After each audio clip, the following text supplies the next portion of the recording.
Well, I know this is going to come as a giant surprise to you, but the SEC and the Big Ten dominated the 2025 NFL draft. Good morning, it's Uncle Lou here. That's right, it is me, Uncle Lou, live on LouTube for you. Thanks for watching. I really appreciate it. Also, in addition to that as well, make sure you're subscribed to the channel if you're not already. I post pointless, barely watchable videos just like this one about college football almost every single day of the year. We do call-in shows, live streams. We have a lot of fun around here, talk a lot of college football. Make sure you become a part of the community. Hit that subscribe button, hit the thumbs up on this video, and let's get into it. I've got an article pulled up here. I'll put it up on the screen. It's from CBS Sports, and it kind of just recaps the draft from a college perspective, team and conference and things like that. Now, obviously joking at the beginning of the video with people being surprised that the SEC and the Big Ten dominated the draft. It's been that way for a while. Specifically, the SEC has been on top of the NFL draft for, I believe this is the 19th year in a row that the SEC has had the most players chosen in the NFL draft. We're going to go through some of the numbers. Like I said, it breaks it down here by conference, by school. So we're going to take a look at a lot of that here. But let me just give my thoughts overall on the numbers as they relate to the draft. The Big Ten is the best conference in football right now. That's the point of this video in mentioning that the SEC had the most players drafted.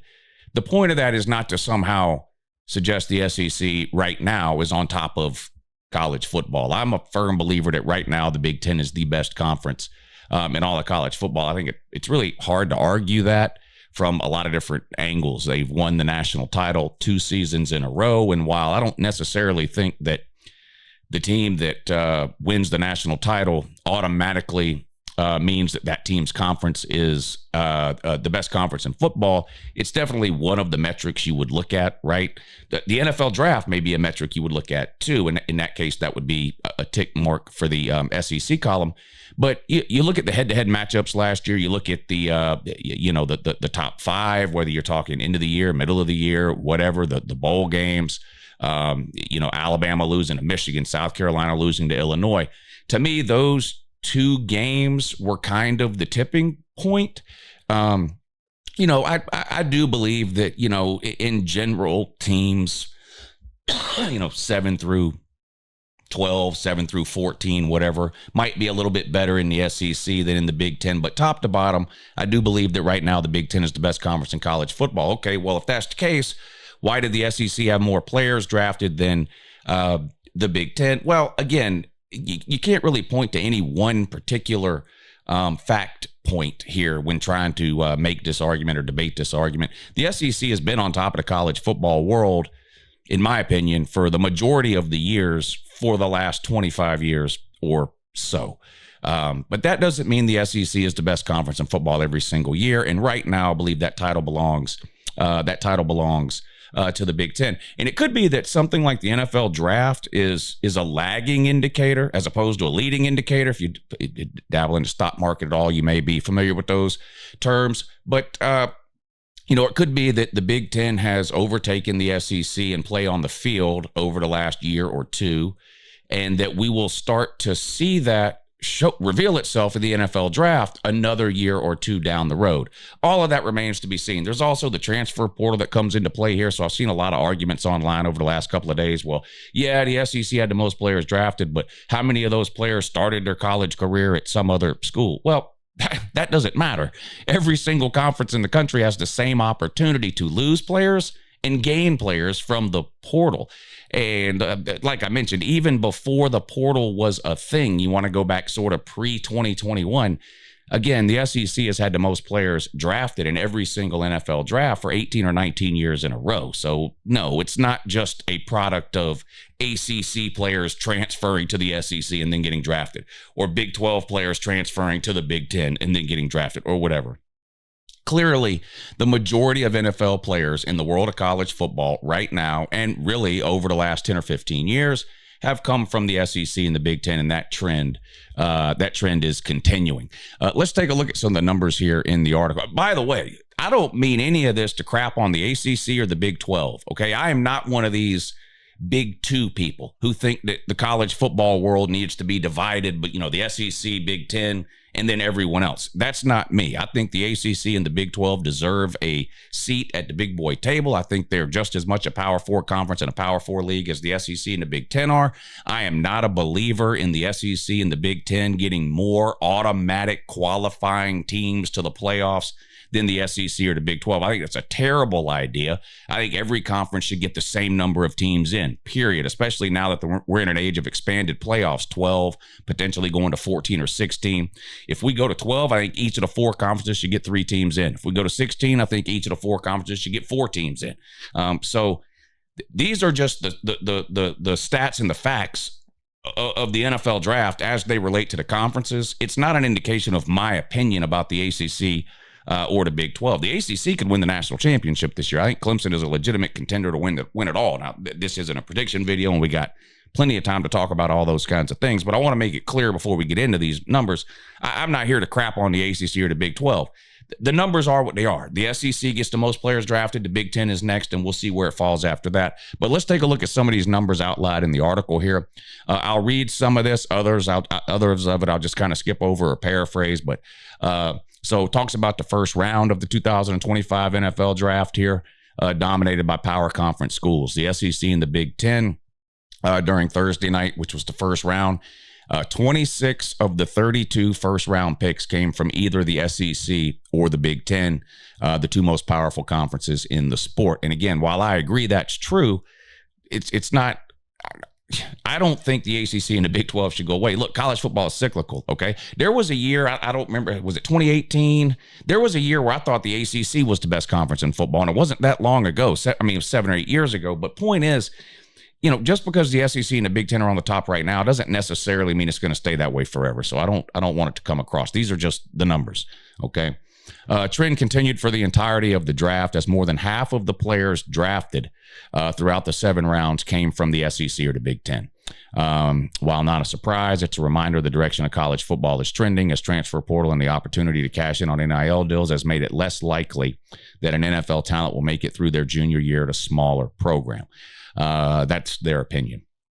Let's see. In total, 150 of the 257 players drafted finished their collegiate careers at SEC or Big 10 schools. So there was 257 players picked. Over 50%, 150 of those 257 came from 2 conferences, the SEC or the Big 10. Including players from the ACC and the Big 12, the Power 4 conferences. This is an amazing number here. 223 out of the 257 people that got drafted were from the Power 4 conferences. That's unbelievable. And I think goes to further strengthen my argument that the group of 5 needs to break off from the Power 4. I think it's a disservice to the group of 5 that they're sort of lumped in with the Power 4. And I don't want to say they're forced to participate in the Power 4 program, because they're obviously free to break off and have their own postseason at any time. So no one's forcing them to do it. The group of 5 has got no business competing directly with the Power 4. They just don't. And this, all but 34 players that were drafted came from the Power 4. Now, I understand that, some of those players started at maybe FCS or group of 5 or junior college and eventually transferred their way in to the Power 4. But the reason they were able to transfer into the Power 4 is because they were so much better than the rest of the FCS players or the group of 5 players. I don't think this is like groundbreaking or even controversial that the Power 4 is a different level of football than the group of 5. Does that mean that a group of 5 team can never beat a Power 4 team? No, we see group of 5 teams beat Power 4 teams all the time. You're missing the point if that's what you're harping on. But if you think a group of 5 team is ever going to make it through a 12-team playoff and win a national title, I'm here to tell you they're not. You can have a sort of huge upset. You can have a Boise State beat maybe a Penn State or a Georgia or something in a first or round of a playoff at some point. But a team like Boise State, as good as they've been, will never beat 3 or 4 of those teams in a row, which is what they would have to do at this point to win a national title in the age of a 12, eventually even a 14 or a 16-team playoff. So I just feel like they should break off and form their own thing. And these numbers here in terms of who makes the NFL just completely back that up. The Mountain West in the AAC tied for the most picks of any group of 5 conference with 6 each. So the Mountain West had 6 players drafted.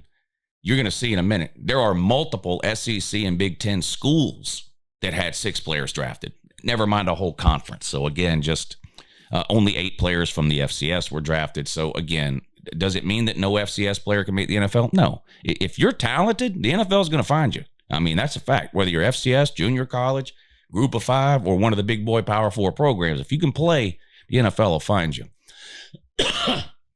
All right, so which schools had the most players drafted? Well, Ohio State tops the list this year with 14 players picked in this year's draft.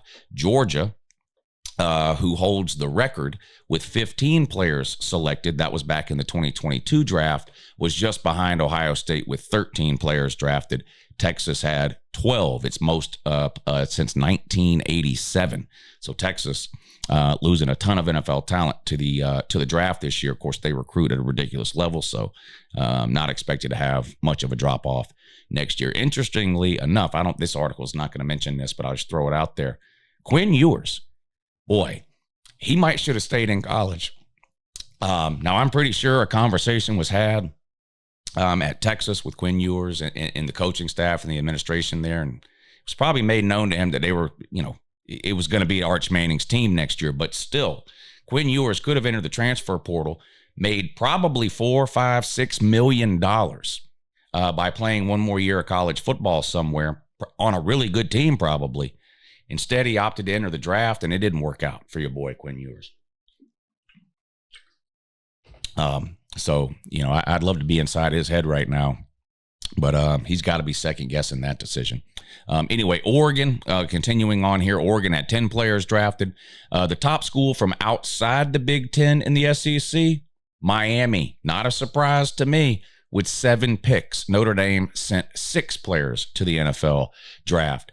Whatever you think about Mario Cristobal and what Miami does and doesn't do in terms of the ACC or winning games or making playoffs or whatever the case, there should not be anybody out there doubting Mario Cristobal's ability to recruit, retain, and develop elite NFL talent. He's been doing it everywhere he's been for years. The knock on Mario Cristobal has to do with what happens on Saturdays during the fall. Not recruiting, not talent acquisition, not recruiting. He's A++ in those areas, so I'm not surprised at all to see Miami have the 7 players drafted there. And I think that's a number that's going to go up in years to come as long as Mario Cristobal remains the head coach at Miami.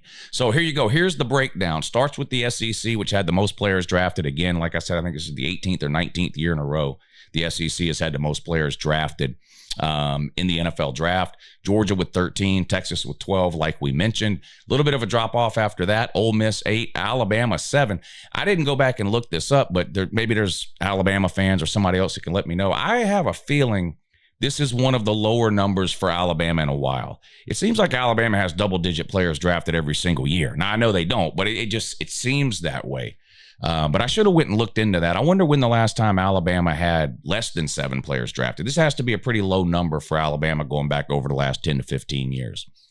You might be surprised to see South Carolina at 5 and Florida at 7.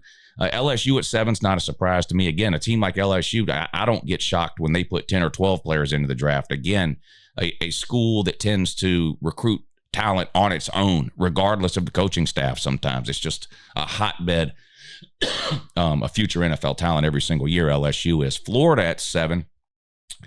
Too much NFL talent to have a record like they have. Look at this. Florida put 7 players in the end. They had 7 players on their team that were good enough to get drafted. Tennessee only had 4.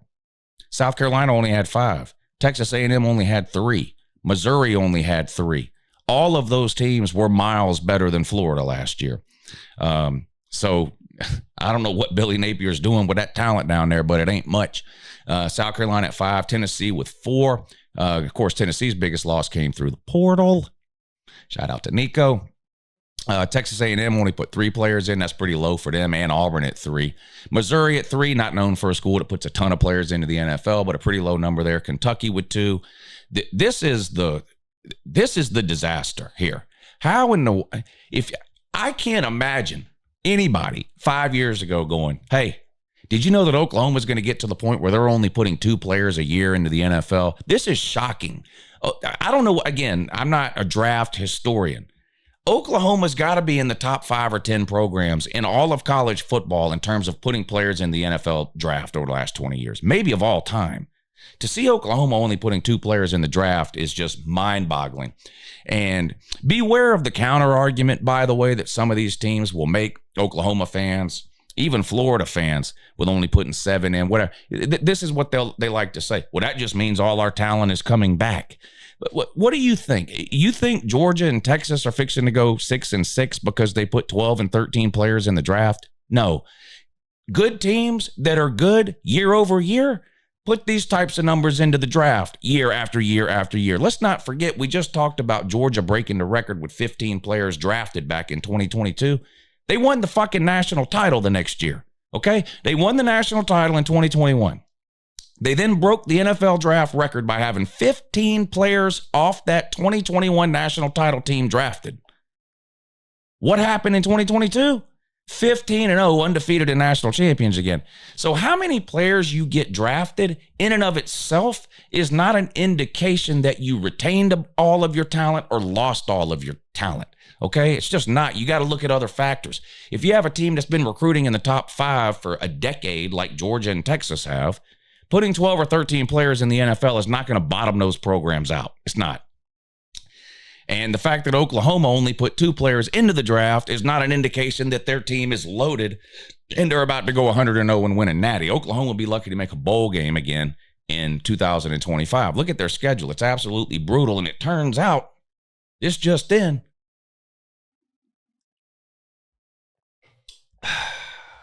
Brent Venables might not know what he's doing. Let's continue. The Big Ten, Ohio State, like we mentioned, led the way. Most players drafted of any team in the country, the defending national champion. Ohio State, of course, won it all last year. They put 14 players into the draft. But like Texas, like Georgia, like some of these other teams that recruit in the top 5 or 10 every single year, this is not an indication that Ohio State is about to bottom out. Oh, no, Ohio State lost 14 NFL players. What are they going to do? Probably put 14 players in the NFL draft again next year. That's probably what they're going to do. Look at the talent on that roster. It's ridiculous. They got the 2 best players in college football. They got the best offensive player in Jeremiah Smith and the best defensive player, maybe the best defensive player in Caleb Downs. I don't know how many years in general we classified the best defensive player as a safety. Usually it tends to be an edge rusher or a linebacker or something, but Caleb Downs is ridiculously good. But trust me, there's plenty of NFL talent still left over at Ohio State. You don't have to feel sorry for them. Oregon at 10, again, not a surprise. Dan Lanning is a recruiting and talent acquisition machine. This is a number that I would expect to go up in years to come, not down. Oregon is an NFL factory right now. Michigan at 7, not bad, really, considering the year that they had. Not a great year coming off of a national title the year before that. 7-5 in the regular season last year. Did get to 8 wins with a win over Bama in the bowl game. But they put 7 players in. Maryland at 6 is a little surprising. They put more than Penn State, more than UCLA, more than Iowa, more than Southern Cal. Southern Cal and Oklahoma, boy. I don't know what's happened to them. These are 2 blue blood programs, 2 of the most tradition-rich programs in all of college football. Both of them have coaches that I don't think have any business being head coaches in the Power 5 or Power 4 level. Brent Venables is an elite defensive mind. Lincoln Riley's an elite offensive mind. Somebody ought to go out and hire both of them as coordinators. That team would immediately be a top 10 team and program, in my opinion. I don't care who the head coach is. Doesn't matter. It can be any head coach. If that head coach hires Lincoln Riley as offensive coordinator and Brent Venables as defensive coordinator, they're about to put a monster on the field. But these guys don't know what they're doing when it comes to being a head coach. They just don't. Minnesota 3, Rutgers 3, Nebraska 2. Again, this is a number that's got to get better. I know Nebraska's still busy celebrating their first bowl season in like a decade or whatever, but this is pathetic that a program like Nebraska is putting the same number of players into the draft as Indiana. Michigan State with 1, Purdue, what worst team in the planet probably. Illinois, now look at this now. Illinois was a good team last year in the Big Ten. 9 wins in the regular season, got to 10 wins with a win against South Carolina in their bowl game, and they only lose 1 player good enough to get drafted. Now, they did take some hits in the transfer portal. They lost their leading rusher, Josh McCray, to the transfer portal. But Illinois, I think, could be next year's Indiana. We'll see. They do have some key pieces to replace. But I think Illinois could be next year's Indiana. I don't necessarily mean going 11-1, but sort of an under the radar team that you look up at the end of the year and you go, how the hell did they get in the playoffs? We'll see. Washington at 1. I'm giving them a pass. Their roster and their coaching staff was completely gutted after the 2023 season. Kalen DeBoer left, as did the majority of the coaches, and they lost 21 of their 22 starters off of that 2023 team that made the playoffs. So last year was a complete and total rebuild, coaching staff and player-wise for them. So I'm giving them a pass with just the 1 there. I would expect a big improvement from Washington on the field this fall in the Big Ten. The ACC with 42 players drafted. Clemson only 3. That's not good at all. Now, Clemson, even during their heyday, 2015 to 2020, kind of under Dabo, when they were winning or playing for the national title almost every single year, they were never a program that consistently recruited in the top 5. In fact, they were more of a like 10 to 15 recruiting type program. But again, I would be surprised if I went back over the last 5 or 6 years. I'd be surprised if I found any other year where Clemson only put 3 players into the NFL draft. Now, again, I don't think this is an indication of how Clemson's going to do this coming season. I think Clemson's going to be really good this coming season. They got one of the best returning quarterbacks on the planet, Cade Klubnik, a new defensive coordinator, Garrett O'Reilly going into his 2nd or 3rd year as offensive coordinator. They got to get some help at running back. They lose Maffa, but Clemson could be really good this year. But I am surprised they only put 3 players in the draft, less than Syracuse and Cal. Cal so bad they lost to Florida State. Speaking of Florida State, they're like Oklahoma, Southern Cal, Nebraska. It's never acceptable for a team like that to be putting 2 players into the draft. Florida State is circling the drain. You might have to put Mike Norvell on the Brent Venables and Lincoln Riley list and Billy Napier list of coaches that are getting paid $6, $7, $8, $9, $10 million, but yet have no clue what they're doing. Virginia, North Carolina, NC State, and Stanford, 1 player each. Georgia Tech with 2, Louisville with 3. Big 12, significant drop off in terms of the per school numbers here. They had 31 total, so 9 behind the ACC. And if you go to the SEC, 79 players from the SEC, 31 from the Big 12, so less than half. Colorado led the way with 4 players, of course, headlined by Travis Hunter. Iowa State with 4, Arizona with 4, Oklahoma State with 4. Kansas State up next with 3. TCU, Central Florida, Texas Tech, and Kansas all had 2. And then a handful of teams down here with 1 each. Notre Dame put in 6. That's good. It's about right for Notre Dame, I would think. 6, 7, 8 players a year into the draft, coming off of a playoff season and expected to compete for the playoffs again in 2025. Then it goes through the group of the group of 5 schools. I'm not going to go specifically through those numbers there. Does anything surprise you about those numbers? It doesn't me, really. If you'd asked me to guess the order, I would have said I think the SEC will probably be number 1, the Big 10 2, the ACC 3, and the Big 12 4, and that's the order it ended up. Do you think the scales are tipping towards the Big Ten, specifically in terms of the NFL draft? You're welcome to get in the comments and argue about who you think's better right now in football, the SEC or the Big Ten. But specifically when it comes to the draft, do you think the scales are tipping the other direction? I mentioned a couple of times the SEC's had the most number of players drafted for 18 or 19 years in a row. Do you think we're heading to a point soon, next year, the year after? Again, the draft, I believe, is a trailing indicator, not a leading indicator when it comes to what's going on the field. I could see a scenario where the Big Ten outdrafts the SEC sometime in the next couple of years. We'll see. But anyway, let me know your thoughts down below about the draft, about these numbers. I'll be live today. We got NBA playoffs on all day, baseball games on all day. So come by the channel later this afternoon and hang out. We'll talk some college football while we watch some NBA playoffs. Hope you enjoyed the video. Hit the thumbs up if you did. Subscribe if you're new. And have a good morning.